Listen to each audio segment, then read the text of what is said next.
Where should I start? My name is John Dewey. I was born October 20th, 1859 in Burlington, Vermont. I lived a very normal life with my family up until 1879, when I decided to join the University of Vermont as a freshman. I studied with Joseph Terry up until I joined Johns Hopkins.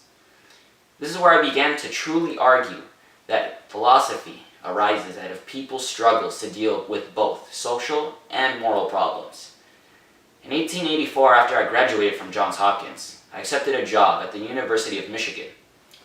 While at the University of Michigan, I began to emphasize in my teachings that the social environment on the activity of the mind is much more important than physiological psychology. I taught at University of Michigan for around 10 years. In 1894, I decided to join the newly constructed University of Chicago as a philosophy professor.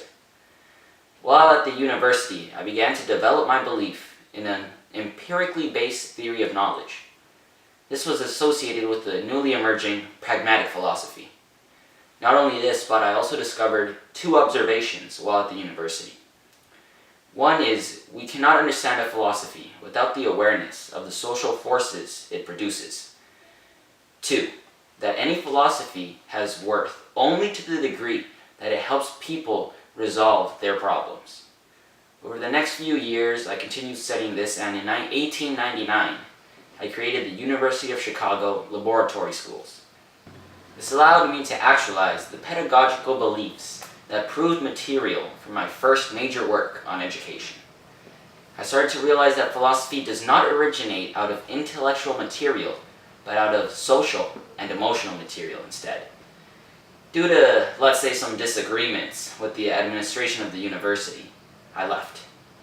In 1904, until my retirement in 1930, I was a professor of philosophy at the Columbia University and Columbia University's Teacher College. While teaching at the university, I created the thesis that philosophy claims that it is in the possession of a higher organ of knowledge, and this would be undeniable if it leads man to a proof of reality. While teaching at the university, I created the thesis that philosophy claims that it is in the possession of a higher organ of knowledge, and this would be undeniable if it leads man to proof of a reality. But this claim has been rejected by various philosophers at various times. Let me tell you one last thing. These denials have been agnostic and skeptical. Hopefully this little sidetrack has helped raise question in your mind.